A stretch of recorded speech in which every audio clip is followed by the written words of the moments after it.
Bem-vindo ao GreveCast. Não adianta olhar pro céu com muita fé e pouca luta. Levanta aí que você tem muito protesto pra fazer, muita greve, você pode, você deve, pode crer, não adianta olhar pro... Gente, olá, estamos aqui para promover aqui uma discussão, apresentar aqui alguns pontos, né, sobre a greve atual do IFRN relativo à flexibilização da jornada de trabalho no IFRN. Para esse trabalho a gente está chamando aí de GreveCast, certo? E a ideia é que a gente possa tratar de alguns pontos específicos da greve, a fim de tentar elucidar ou demonstrar como se deu esse processo e quais são os pontos críticos que fazem com que a gente permaneça nessa luta ainda hoje, né? Então, a gente está aqui com a presença de alguns colegas. A gente vai estar propondo a falar nesse primeiro GreveCast sobre a questão da flexibilização, né? Qual é a importância dela, por que nós estamos aí nessa luta para a implementação da flexibilização, quais são os ganhos que ela traz para a instituição, não é isso?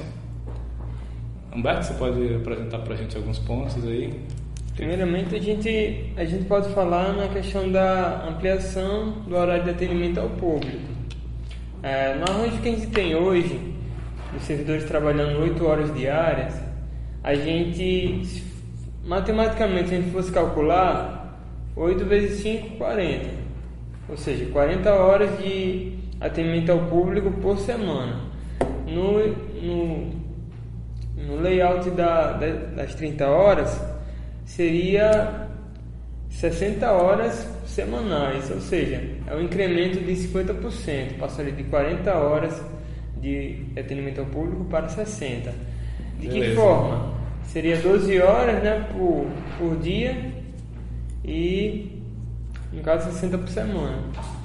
Legal. Só com isso aí a gente já vê um incremento, né, no atendimento ao público.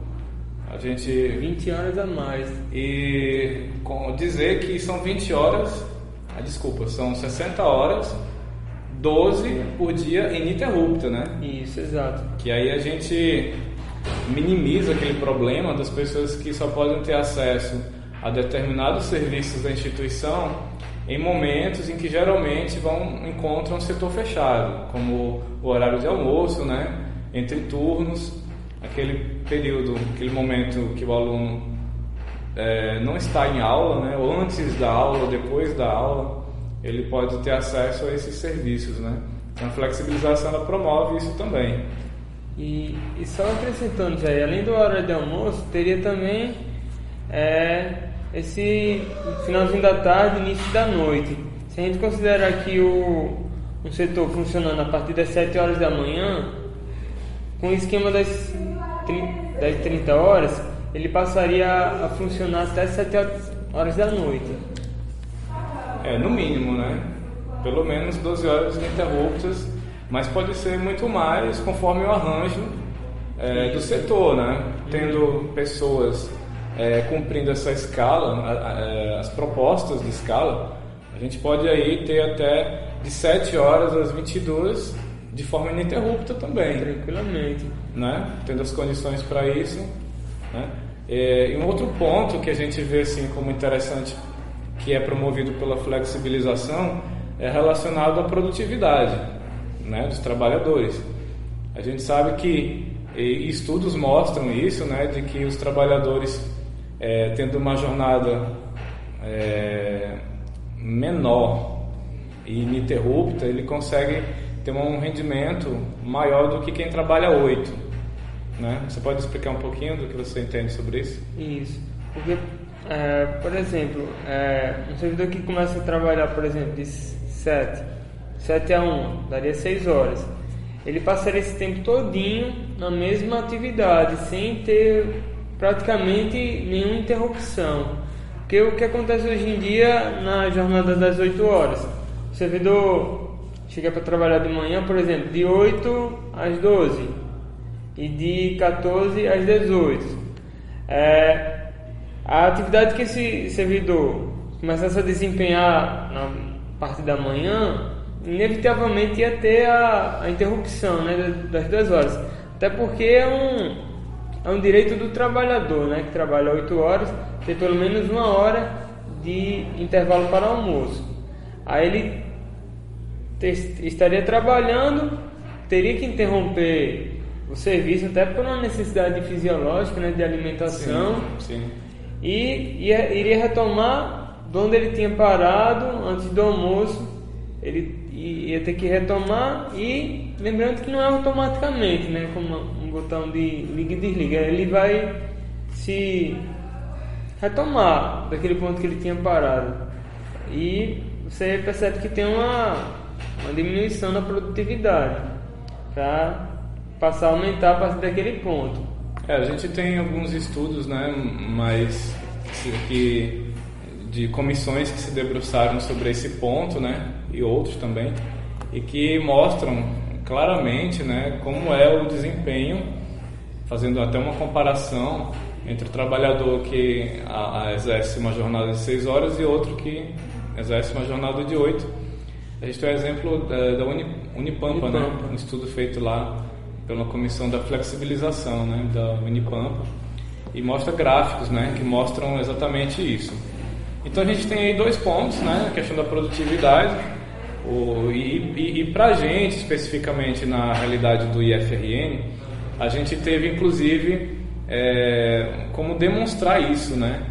Até 2013, que enquanto a gente ainda tinha a flexibilização para todos os servidores do IFRN, nosso instituto estava sendo considerado o segundo melhor instituto federal do Brasil, né? E aí foi considerado, na época da flexibilização em 2013, né, que valia para todo mundo, nosso instituto era considerado o segundo melhor, né, em questão de desempenho no Brasil. Então isso coloca por terra inclusive os argumentos de pessoas que falam: mas seu técnico trabalhando apenas 6 horas por dia vai produzir menos, ou a instituição vai perder com isso. Na verdade, é um engano, né? A gente tem estudos que mostram o contrário, na verdade.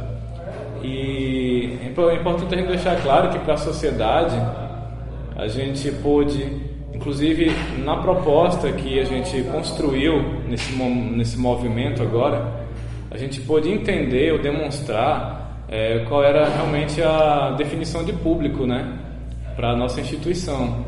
Que antes a gente tinha uma visão bem restrita, e que era a visão que era considerada pelo TCU, né, sobre a questão de público, que era considerado apenas o estudante como público da nossa instituição. Mas aí a gente está demonstrando que realmente o público do IFRN é um público diverso.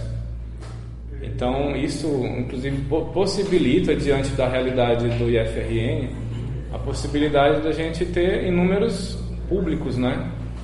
Então a gente tem setores que atendem público externo, público que participa de projetos de extensão, fornecedores, né, de serviços e materiais. Então realmente o ganho que a gente coloca da flexibilização serão para todos esses públicos, não apenas para o estudante, mas para esses públicos, inclusive incluindo os públicos internos, né, que na administração a gente chama de clientes internos, né, que são os próprios técnicos entre si. Um setor é cliente, é público do outro setor, professor é público, né, o professor necessita da prestação desses serviços também de forma ininterrupta. Então, assim, fica claro que essa pauta da flexibilização, ela não diz respeito apenas aos técnicos.